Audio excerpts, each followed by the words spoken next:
सरकार सर्वसामान्य माणसाच्या गरजा पूर्ण करायला फार कुचकामी ठरलेला आहे. हा, अहो साधा गॅसचा पुरवठा करू शकत नाही हे सरकार म्हणजे काय? हे बघा, आमचं सरकार असतं की नाही तर सगळ्याला सिलेंडर पोहोचवले असते. पण कसं आहे, हे जे सरकार मधले बसलेले लोक आहेत का नाही, राजकीय नेते काही कामाचे नाहीत, कोणी काही काम करत नाही, सगळे असे बसतील हातावर हात ठेवून.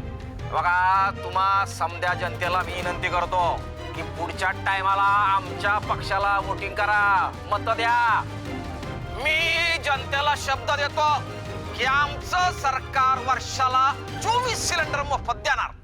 फक्त आमच्या पार्टीला मत द्या. एक नंबरचा नालायक माणूस आहे. स्वतःची इंडक्शन शेगडीची कंपनी आहे तरी सगळं माल ब्लॅकने विकतोय आणि इकडे टीव्हीवर लोकांना सरकार विरोधात भडकवतोयस. अरे लोक काय मूर्ख वाटली तुला? अरे कुणी तुझ्या भूलथापानं बळी पडणार नाहीये. मूर्ख. काकू काय म्हणालीस ग? ह्या विक्रम घाटगे पाटलाची इंडक्शन शेगड्यांची कंपनी आणि तरी सुद्धा तो सगळा माल ब्लॅकने विकतोय. अगं हो, हे युद्ध सुरू झालं आणि लगेचच त्याने ती कंपनी विकत घेतली. कारण त्याला माहित होतं या युद्धादरम्यान गॅस आणि पेट्रोलचा तुटवडा होणार आणि त्या इलेक्ट्रिक वस्तूंची मागणी वाढणार. एक नंबरचा नालायक माणूस आहे, मतलबी कुठला. पण अपर्णा मॅडम, हे सगळं तुम्हाला कसं माहित? माझी एक पत्रकार मैत्रीण आहे, तिने सांगितलं. अगं काकू, जर तुला सगळं माहिती होतं तर मग तरी सुद्धा तू वर्षाला ह्याच कंपनीची इंडक्शनची शेगडी ब्लॅकने का विकत घेऊन दिलीस? अगं माझ्याकडे दुसरा पर्याय नव्हता ग. म्हणजे श्रावणी, अगं पोटाला पर्याय असतो का? तिच्या घरातला गॅस संपला होता. अगं तिने खूप शोधाशोध केली, तिला गॅस मिळाला नाही. तुला तर माहिती आहे बाहेर सगळा गॅसचा तुटवडा आहे. आता तूच सांग, ती तिच्या मुलांना घरात कसं शिजवून खायला घालणार होती? म्हणून मी माझ्या त्या मैत्रिणीला फोन केला, तिच्याकडनं सगळी माहिती मिळवली आणि तिला ती शेगडी आणून दिली.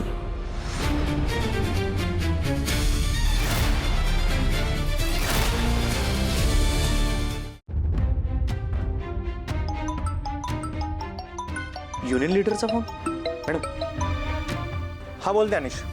अरे मी तुलाच फोन करणार होतो, बरं झालं. काम झालंय. आता तुम्हाला मला विनवणी करायची काहीच गरज नाही आहे. म्हणजे मला साहेबांचं म्हणणं पटलंय आणि स्वीटी मॅडमनी मला व्यवस्थित समजवलं. मी उद्या सकाळी हॉस्टेल रिकामी करतोय, तुम्ही साहेबांना पण तेवढं सांगून द्या. काय ज्ञानेश, ऐक की मी काय म्हणाला. कट झाला. शुभू चल, आत्ताच्या आता जाऊन त्याला भेटूया. चल. नाही, त्याचा काय फायदा होणार नाही. आता त्या स्वीटीनं काहीतरी गडबड करून ते हॉस्टेल खाली केले.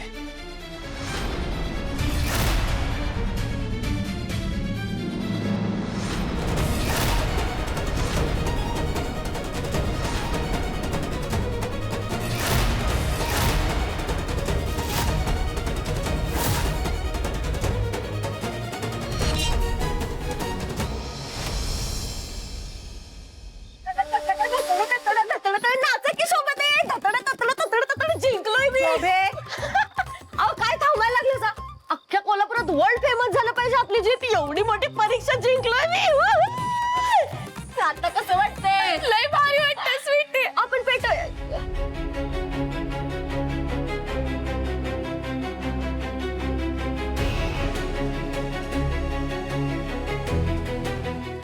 शुभू थांब की. अरे मला अभिनंदन नाही केलंस तू अजून. काय झालं?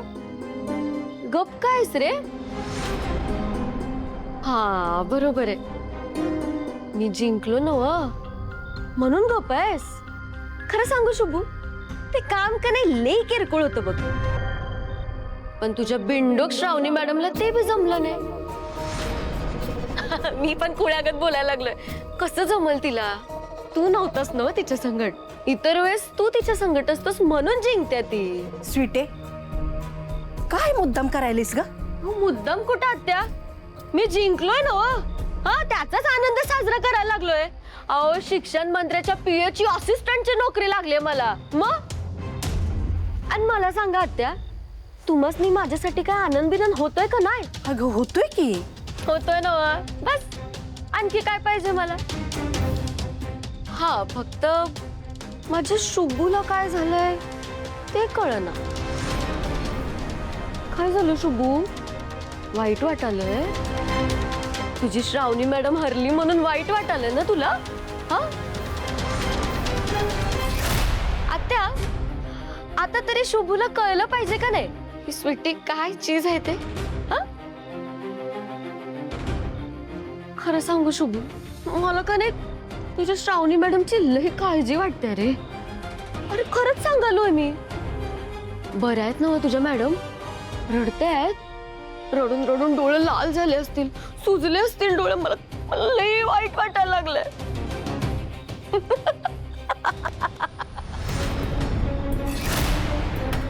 कसं हरवलं तू मग दोघांनी? हा ते बी तुझ्या नाकावर टिचून. बोललो होतो का नाही तुला, हा टास्क मीच जिंकणार? आपलं असंच असतंय रे, खटक्यावर बोट जाग्यावर पलटी. काय थांब की रे शुभू,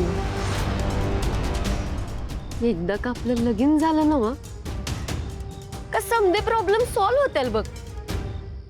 तू काळजी नको करू, ठीक आहे? म्हणजे आता सध्या मी तुझी असिस्टंट आहे, पण लग्नानंतर तर तू माझा असिस्टंट व्हायचं, माझं समजा ऐकायचं. हा तू बघच, असलं गाईड करतो का नाही तुला, डायरेक्ट मंत्र्याच्या लेवलला जाऊन पोचशील.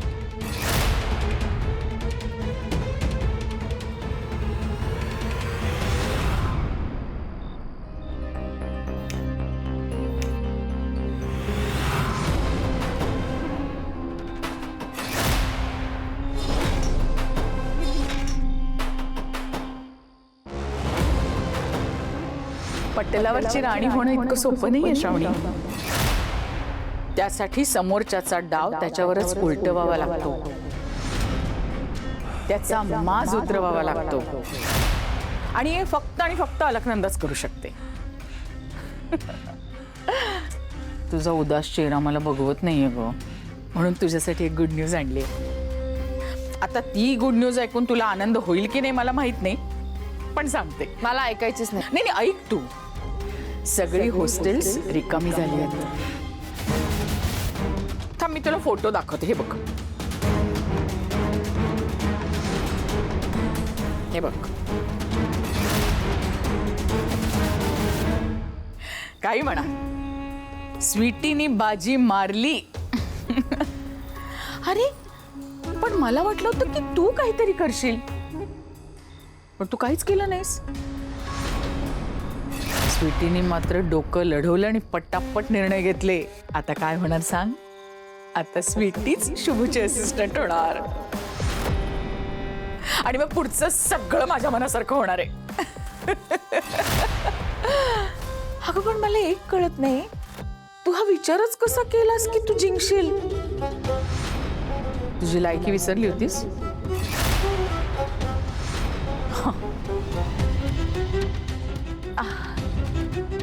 मग आता आली का लायकी लक्षात?